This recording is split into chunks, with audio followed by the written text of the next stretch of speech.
Comme il a été dit, on va parler de pardon. Nous sommes toujours dans le cadre de cette série de prédications sur la préparation à cette visitation de Dieu. Et je vous avais dit que pour être prêt à ce moment où le Seigneur nous visitera, il y a deux éléments fondamentaux que nous devons absolument vivre. Le premier, on l'a vu dimanche dernier, c'est le processus de sanctification. J'en redis quelques mots rapidement, mais si vous voulez avoir les détails, vous allez réécouter la prédication de dimanche dernier. Et le deuxième, ce qu'on va voir aujourd'hui, c'est le processus de pardon. Je parle de processus parce que ce sont des périodes qui vont être plus ou moins longues selon chaque cas, selon chaque personne, selon nos histoires, selon nos blessures aussi. Alors on avait vu dimanche dernier que ce que la Bible appelle la sanctification, être saint, ça ne veut pas dire être parfait. L'être humain parfait n'existe pas. Le seul être humain qui a été parfait, c'est le Seigneur Jésus-Christ. Il était Dieu. Le Seigneur ne nous demande pas d'être parfait. Par contre, être saint, cela veut dire être consacré à Dieu. Cela veut dire que je fais le choix, et ça ne peut être que mon choix. Ce n'est pas quelque chose que l'on peut m'imposer. Je fais le choix de consacrer ma vie à Dieu. Alors, ça ne veut pas dire devenir pasteur ou moine ou prêtre ou bonne sœur. Consacrer sa vie à Dieu, cela veut dire que Dieu devient le dirigeant de ma vie. Dans mes choix et dans mes décisions, je cherche sa volonté, je le consulte et je me laisse conduire par lui. Bien sûr, je peux faire des erreurs, bien sûr, je peux mal le comprendre, mais ce n'est pas ça qui compte. Ce qui va compter dans la sanctification, c'est la bonne volonté. Est-ce que je veux vraiment que le Seigneur Jésus-Christ dirige ma vie, oui ou non? Et après, le chemin peut être plus ou moins long, avec plus ou moins d'accidents, avec plus ou moins de problèmes, mais ce que le Seigneur va regarder, c'est est-ce que vous le voulez vraiment? C'est pour ça qu'il est dit que Dieu sonde les cœurs et les reins. Il va voir au plus profond de nous. Parce que certains d'entre nous veulent, mais n'y arrivent pas. Ce n'est pas un problème. Ce que le Seigneur va regarder, c'est est-ce que tu veux? Si tu n'y arrives pas, demande-lui de l'aide, et il va t'aider. Le Seigneur ne nous fera jamais le reproche de ne pas y être arrivé. Parce qu'il sait de quoi nous sommes faits. Par contre, il nous reprochera de ne jamais vouloir. Est-ce que tu veux être saint? Est-ce que tu veux que ta vie glorifie Dieu? Est-ce que tu veux qu'il dirige ta vie? Donc je vous renvoie à dimanche dernier pour avoir plus de détails de cette prédication. Pour aujourd'hui, on va parler de pardon. J'ai vraiment sous-estimé ce sujet. Quand je le préparais, il y a 10 000 choses, énormément de choses. Mais on ne peut pas tout voir aujourd'hui. Et là encore, je vais dire comme les fois dernières, je vais vous donner l'essentiel. Et pour le reste, si vous voulez avoir plus de précision, vous prenez rendez-vous avec moi et on en parle. Là, il me faudrait 2-3 heures. Moi, je peux, mais est-ce que vous voulez? Non? Non. Alors, on va faire au mieux. Alors, c'est un sujet très difficile. On va un peu le circoncire. Je vais parler essentiellement de la situation où quelqu'un me fait du mal et je suis appelé à lui pardonner. Je vais dire un mot rapidement à la fin sur la situation où j'ai fait du mal à quelqu'un et je dois aller demander pardon. Et ce quelqu'un, ça peut être Dieu ou mon prochain. Mais on va mettre ça vraiment à la fin très rapidement. Je vais surtout me concentrer sur cette situation. Quelqu'un m'a fait du mal. Quelqu'un m'a fait souffrir et la Bible me demande de pardonner. Alors on va voir ce que cela signifie. On va lire deux textes qui vont nous aider dans ce sujet. Le premier, c'est dans l'évangile de Marc, au chapitre 11, les versets 22 à 26. Marc, chapitre 11, les versets 22 à 26.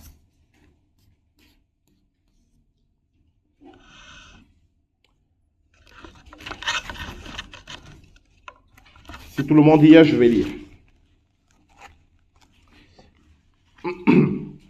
Jésus leur dit alors, « Ayez foi en Dieu.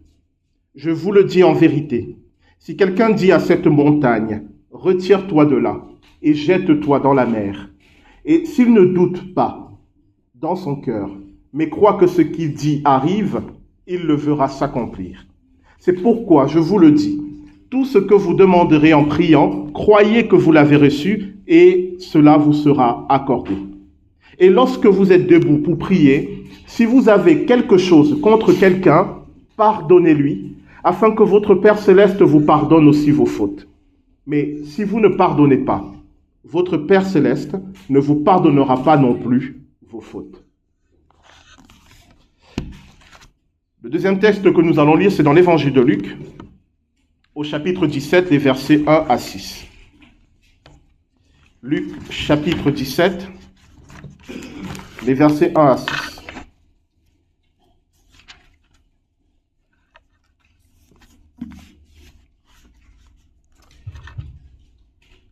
Jésus dit à ses disciples, « Il est inévitable qu'il y ait des pièges, mais malheur à celui qui en est responsable. Il vaudrait mieux pour lui qu'on attache à son cou une meule de moulin et qu'on le jette à la mer, plutôt qu'il ne fasse trébucher un seul de ses petits. Faites bien attention à vous-même. Si ton frère a péché contre toi, reprends-le. Et s'il reconnaît ses torts, pardonne-lui. S'il a péché contre toi 7 fois dans une journée, et que 7 fois dans la journée, il revienne vers toi et dise « J'ai eu tort », tu lui pardonneras. Les apôtres dirent au Seigneur « Augmente notre foi ». Le Seigneur dit « Si vous aviez la foi comme une graine de moutarde, vous diriez à ce mûrier « Déracine-toi et va te planter dans la mer, et il vous obéirait. » L'herbe sèche et la fleur se fanent, mais la parole de notre Dieu demeure éternellement. Amen. Alors, je ne sais pas si vous avez perçu que dans ces deux passages qui parlent du pardon, le Seigneur illustre ça avec des choses impossibles. Demander à une montagne de s'arracher de l'endroit où elle est pour aller dans la mer, demander à un arbre d'être déraciné pour être planté dans la mer, on se dit, ça c'est pas possible. Ça n'existe pas. Et bien, de la même manière, il y a des situations où nous nous disons que le pardon n'est pas possible. Qu'il est impossible qu'on arrive à pardonner. C'est pour ça qu'il a illustré ça avec des exemples qui dans la nature n'arrivent pas. Mais pour dire, par la foi et par la puissance de Dieu, c'est possible. Alors, c'est quoi le pardon? Je vais dire rapidement en quelques mots. Après, on va voir ce que le pardon n'est pas. Et après, on va terminer en regardant pourquoi c'est important de pardonner. Ça vous va? Le pardon, c'est un processus au cours duquel Dieu me rend capable de renoncer à la haine et à la vengeance et de bénir et de faire du bien à celui qui m'a fait du mal. C'est un processus au cours duquel Dieu me rend capable de renoncer à la haine et à la vengeance et de bénir et de faire du bien à celui qui m'a fait du mal. Là, on parle de la situation où quelqu'un m'a fait du mal. C'est ça le pardon. Donc, il ne s'agit pas simplement de dire « je renonce à la vengeance ». Il s'agit aussi de dire « si j'ai la possibilité, les moyens de te faire du bien, je le fais ». Le pardon a ces deux aspects. Un renoncement et un engagement. Bon, retenez cela, mais on va voir ce qu'il n'est pas. Pourquoi je commence par cela? Parce que dans ma courte carrière de pasteur, j'ai vu beaucoup de chrétiens qui vivaient beaucoup de confusion sur ce qu'est le pardon. Et je trouve que c'est important d'en parler. Alors je vais dire les choses crûment, clairement, parfois durement. Et pour ceux d'entre vous qui ont été blessés par quelqu'un, ne le prenez pas comme une négation de votre douleur. Je vais parler de cela. Ne le prenez pas comme un reproche que je vous ferai si vous n'avez pas encore pardonné, mais plutôt comme une exhortation à vous engager dans ce processus et je vais vous démontrer pourquoi il est important. Alors, qu'est-ce que le pardon n'est pas? Pardonner ne veut pas dire aimer. Il y a beaucoup de chrétiens qui confondent le pardon et l'amour. Quand Dieu me demande de pardonner, il ne me demande pas d'aimer. Je peux tout à fait pardonner à quelqu'un que je n'aime pas.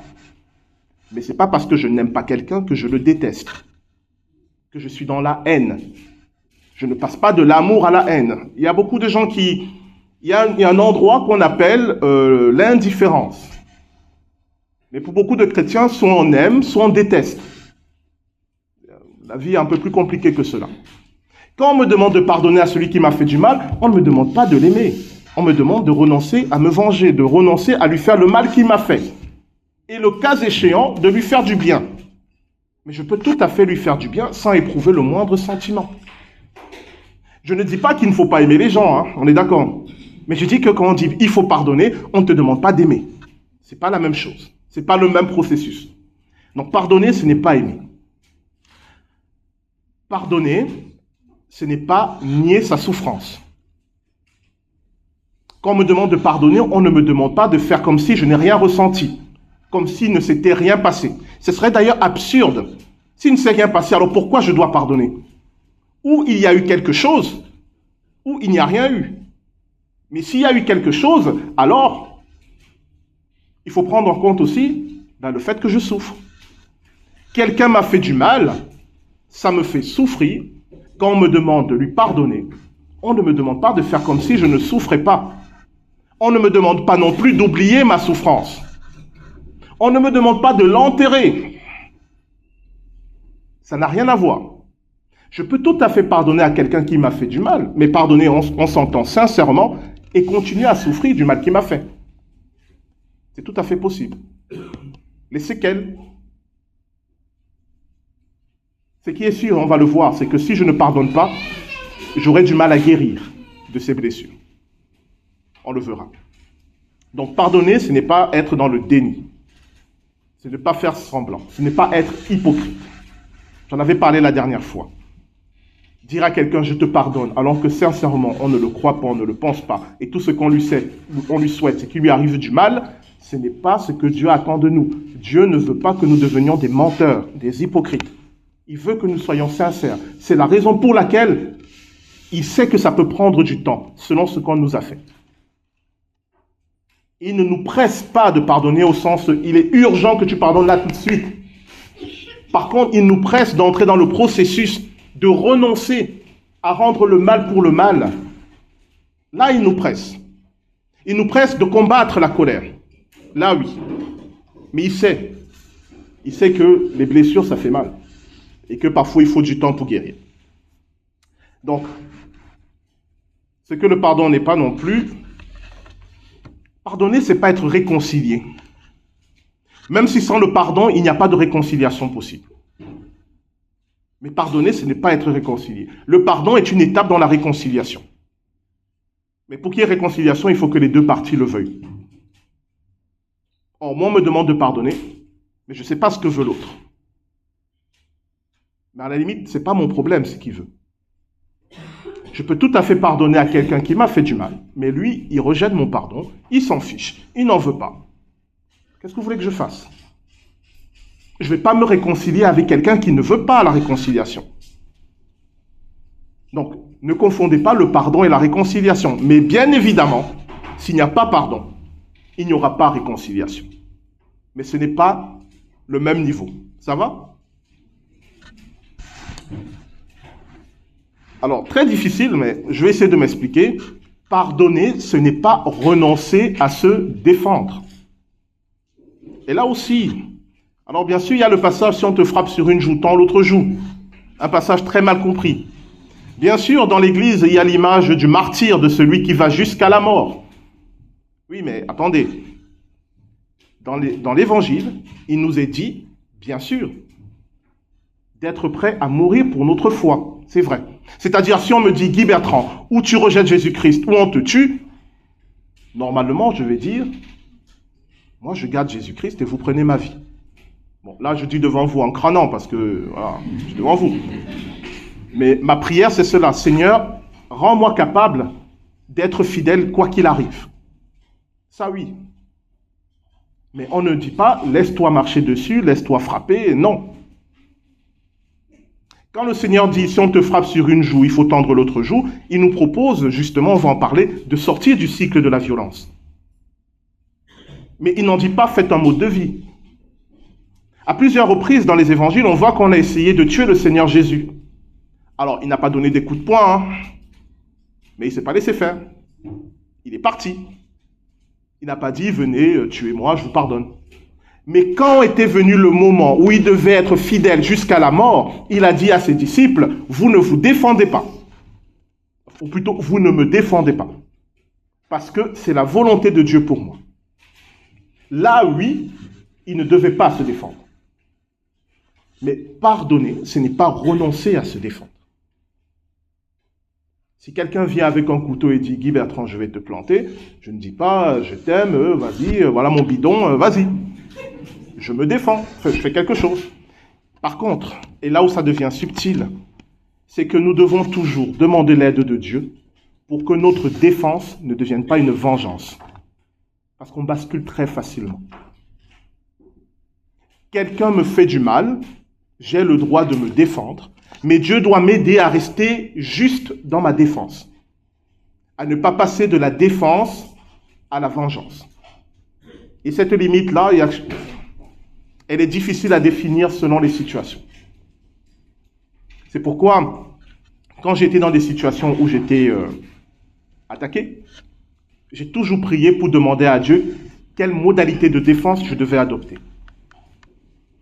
Sinon, j'allais basculer dans quelque chose qui est de l'ordre du œil pour œil, dent pour dent. Tu m'as fait ça, tu vas voir. Enfin, mais peut-être j'en oublie. Pardonner, ce n'est pas subir. Mais c'est justement refuser de subir. Mais refuser de subir quelque chose de très particulier.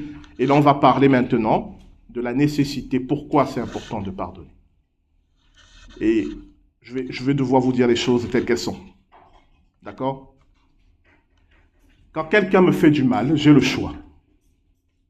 Soit je réponds selon mon caractère, selon ma personnalité, selon mon éducation, selon ma culture. Il y a des cultures où si on te blesse, tu dois blesser. Il y a des cultures où il y a la vengeance d'honneur. Donc, j'ai plein de modalités de réponse au mal qu'on m'a fait.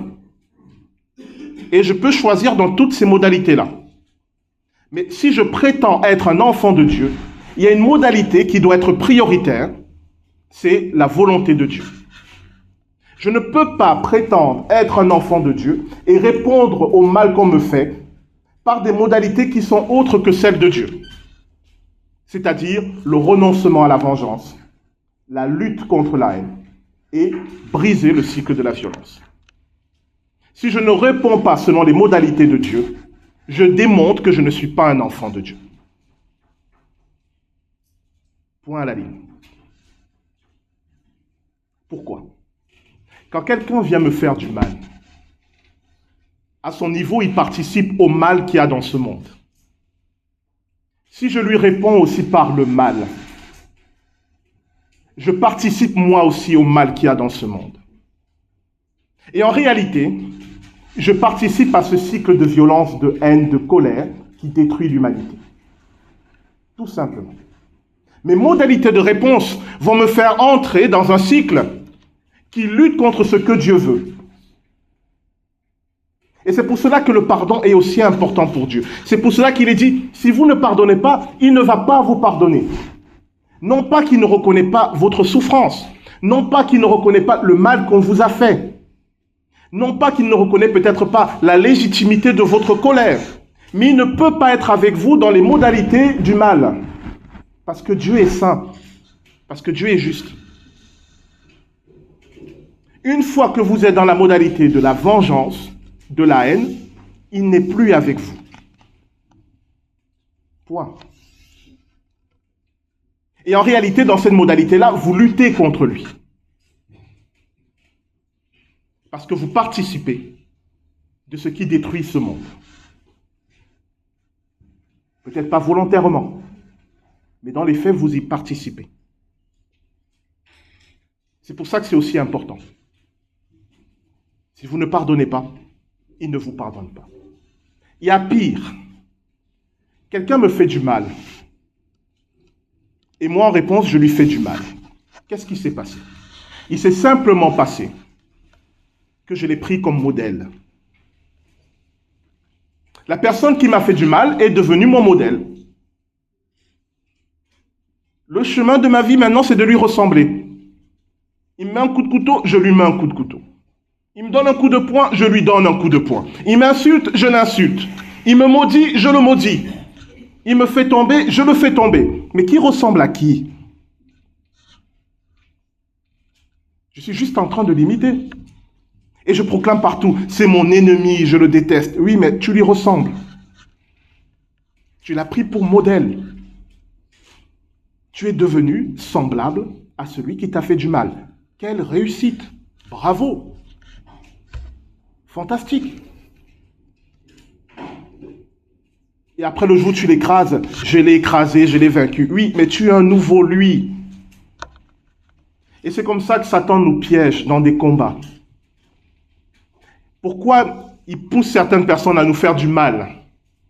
Mais pour que nous répondions selon des modalités qui ne sont pas de Dieu et que nous soyons enfermés dans un cycle où nous-mêmes nous sommes détruits. Pensez-y. Quand vous refusez de pardonner, vous ressemblez à celui qui vous a fait du mal. Je ne sais pas vous, moi, il n'y a rien de pire. C'est pour ça qu'on nous dit, il faut pardonner. Parce que le premier intérêt du pardon, c'est pour vous-même. Ce n'est pas pour Dieu. C'est d'abord pour vous.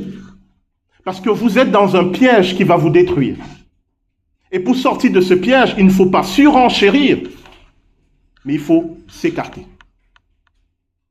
C'est pour ça que le Seigneur Jésus dit, si on te frappe sur une joue, tends l'autre joue.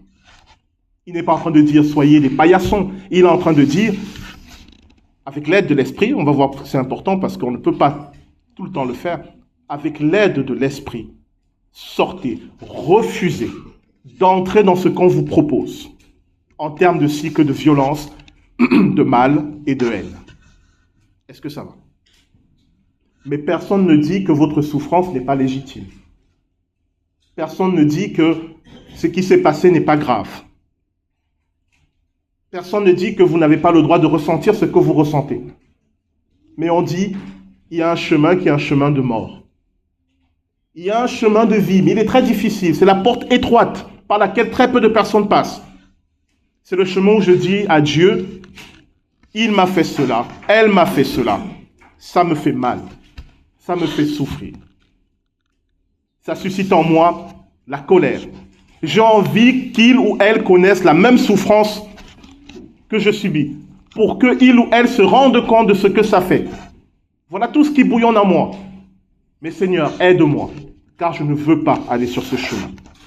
Aide-moi, car je veux être guéri. Je veux être délivré de cette colère, de cette haine. Aide-moi, car je veux être capable de le bénir, de la bénir. Et le cas échéant, de lui faire du bien. Humainement, ce n'est pas à ma portée, mais avec toi, tout est possible. Est-ce que vous le voulez? Chers amis, ce n'est pas la théorie, là. Ça, c'est le concret de la vie chrétienne. Si vous ne prenez pas ce chemin, je vais vous dire avec toute la douceur dont je suis capable, vous n'êtes pas des enfants de Dieu. Donc, vous n'êtes pas des chrétiens.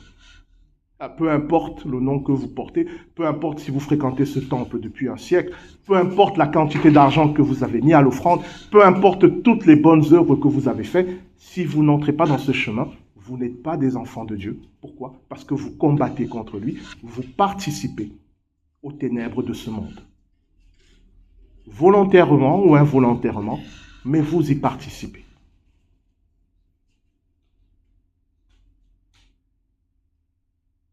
Essayez de montrer que j'ai tort. Alors, bien sûr, ce n'est pas facile. Si c'était facile, justement, ça ne serait pas une injonction, une exhortation. Ce n'est pas facile. Alors, effectivement, je me rappelle, je vous raconte une petite histoire qui était une leçon pour moi. J'étais dans un temple en semaine, je travaillais. Et puis, il y a quelqu'un qui frappe là. J'ouvre ça, un monsieur, il parle pas français, je crois que c'était de l'italien. Il me demande quelque chose. Bon, moi, je parle pas italien, je comprends pas. Je crois que c'était de l'italien. Alors, je dis, entrez pour qu'il m'explique, il me montre un truc. Je pense qu'il veut une adresse. Donc, je dis, j'essaie de comprendre. Il essaie de m'expliquer. Il m'amène dans le bureau, on parle, mais je ne comprends rien à ce qu'il me demande. Donc, j'essaie de lui dire, non, no comprendo. Enfin, voilà. Après un moment, il part. Bon, je dis, ok. Je suis désolé pour lui. Donc, je continue mon travail. Après un moment, je dis, il faut que je regarde si j'ai des messages. Je cherche mon portable. Je regarde, il n'est pas là. Il n'est pas là. C'est pas possible, je l'avais.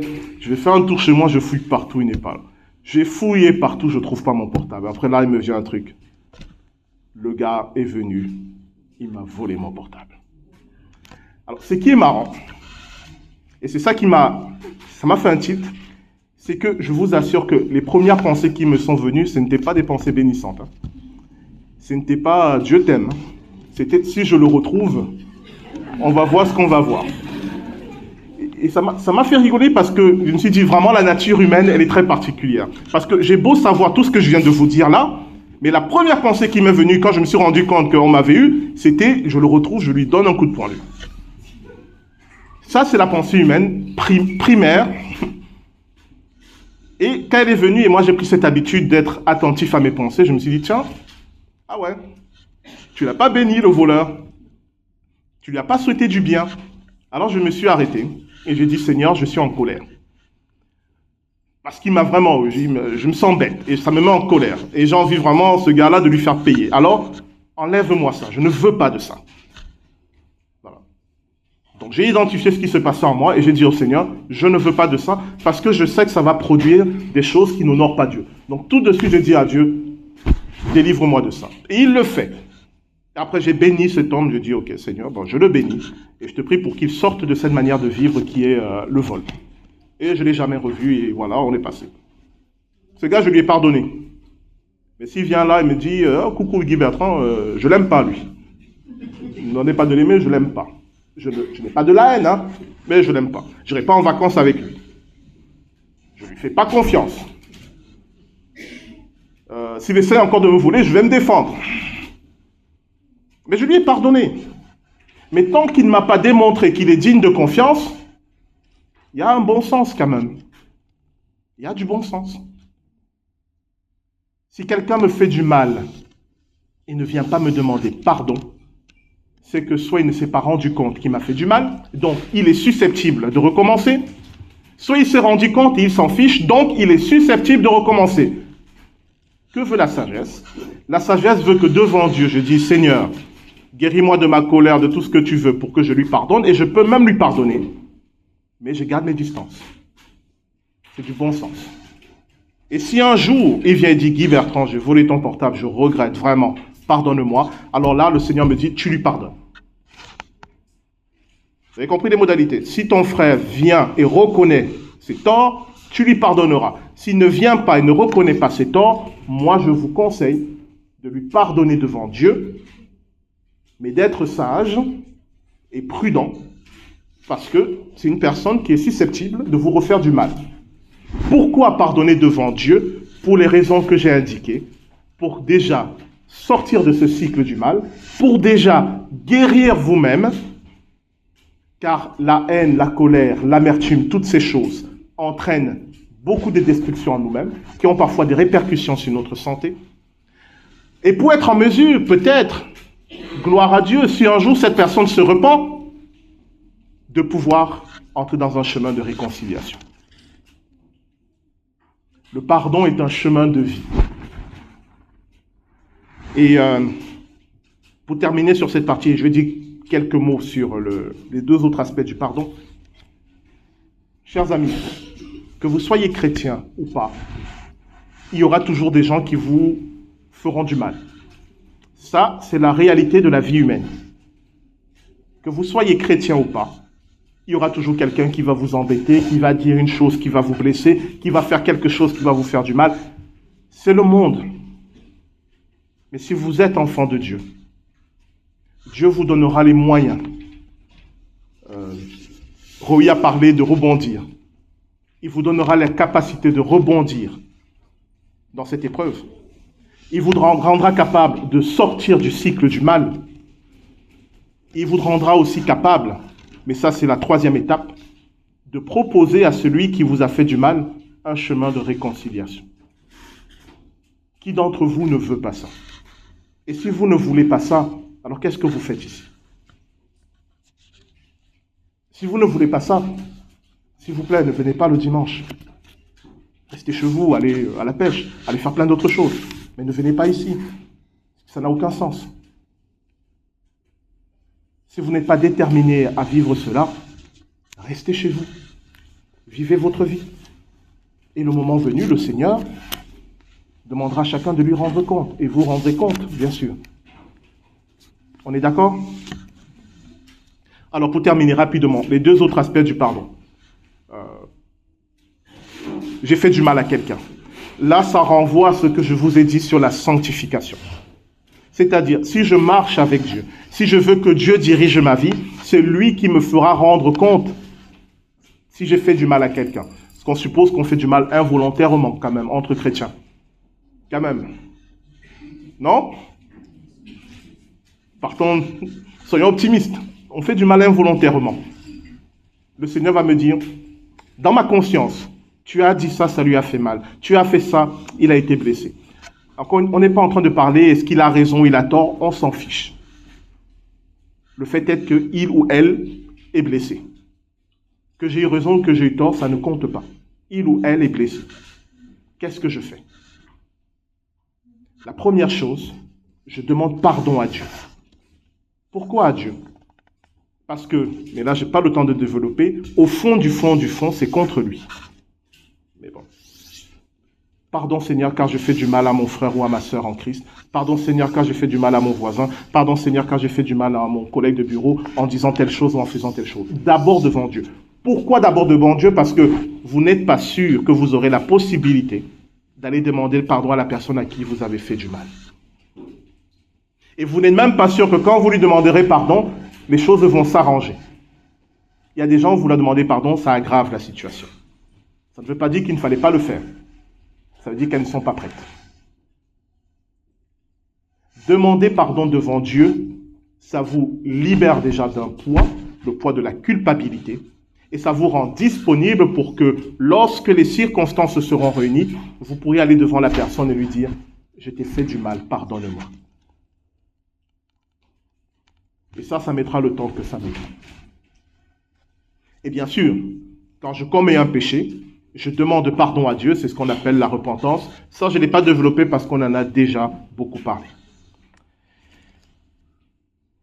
Je voulais terminer, mais le Seigneur me met à cœur de parler vraiment rapidement. Donnez-moi encore quelques minutes. Vous êtes d'accord? Oui? Ici, ils sont d'accord. Là aussi, c'est au centre. Vous êtes d'accord ou pas? D'accord. Sujet très difficile et vraiment, je demande que vous essayez de me comprendre. Et si vous ne me comprenez pas, avant de me traiter de monstre, venez me voir pour que je m'explique. Le fait que vous soyez une victime ne vous ouvre aucun droit à pécher. Le fait que vous soyez victime ne vous donne pas un droit au péché. Ce n'est pas parce que vous avez été victime d'un mal que devant Dieu, vous avez le droit de faire le mal. Ça ne marche pas comme ça. Bien sûr, le Seigneur comprend. Il sait qu'il y a des circonstances, on va dire, atténuantes. La colère, la souffrance qu'on nous a fait, bien sûr. Mais jamais il ne va considérer le mal que vous avez fait comme étant inexistant. Tôt ou tard, il vous demandera, vous aussi, de vous repentir. Et je rajouterai ceci. Ne vous identifiez jamais au mal qu'on vous a fait. En tant que pasteur, j'ai été amené à accompagner des personnes, souvent victimes d'agressions sexuelles ou même de viol, qui avaient fini par concentrer leur vie dans cet acte qu'elles avaient subi. Cet acte définissait leur vie. Et ça les empêchait, ça les bloquait dans plein des aspects de leur vie. Et il a fallu dans la prière que ces personnes disent « J'ai été victime de quelque chose, mais je ne suis pas une éternelle victime. » Alors c'est très difficile parce que souvent, ces personnes ont l'impression qu'on nie ce qui leur est arrivé. Il ne s'agit pas de nier. Il s'agit de dire, il m'est arrivé quelque chose de dramatique, de douloureux, d'horrible, mais je refuse que cette chose devienne mon identité. Je refuse d'être éternellement la victime de viol. Ce n'est pas une identité victime de viol. C'est un mal qu'on nous a fait. On ne peut pas s'identifier au mal. C'est très important. Parce que les gens se construisent avec plein de blessures qui vont les amener à avoir des comportements souvent qui ne sont pas justes. Parce que comme cette blessure fait partie de leur identité, ils vont réagir toujours par rapport à cette blessure. Et ça peut parfois aussi amener des dégâts. Donc, quelqu'un me fait du mal. Ce mal est réel, ce mal est douloureux. Le chemin du pardon est un processus à travers lequel Dieu va me guérir. Mais ça ne m'ouvre pas le droit à moi-même faire le mal. Et ça ne m'ouvre pas une nouvelle identité qui est celle de victime éternelle. J'espère que vous comprenez mon propos. C'est vraiment important. S'il y a des personnes ici qui sont dans une situation, alors j'ai parlé de viol parce que c'est les cas que j'avais vus, mais je reprends l'exemple de mon voleur qui m'a volé mon portable. Bon, je vais être politiquement incorrect, ce monsieur était un peu typé, je vois un peu d'où il vient. Si maintenant, dès que je vois quelqu'un qui lui ressemble, je serre mon portable dans ma poche comme ça en disant fais attention, alors là, mon identité de victime de de vol, elle a pris le dessus sur qui je suis réellement. Plutôt quelqu'un qui fait confiance. Ça ne veut pas dire que je dois faire n'importe quoi et être imprudent, mais ça veut dire que je refuse que quelqu'un qui me fasse du mal vienne avoir la moindre importance dans mon identité. Et je vais vous demander maintenant une prière pour vous-même.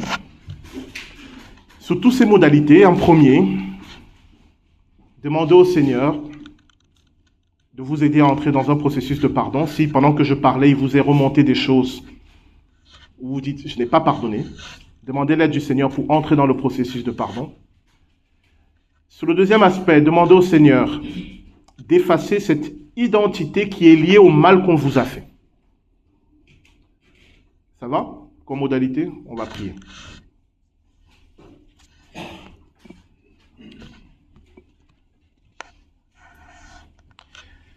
Dieu notre Père, le pardon est quelque chose de tellement difficile parce que pour beaucoup d'entre nous, ça va à l'encontre de notre caractère, de notre culture, de notre vision de ce qui est juste, même de notre construction mentale. Alors selon les situations, on peut très vite pardonner parce que ce n'est pas grave.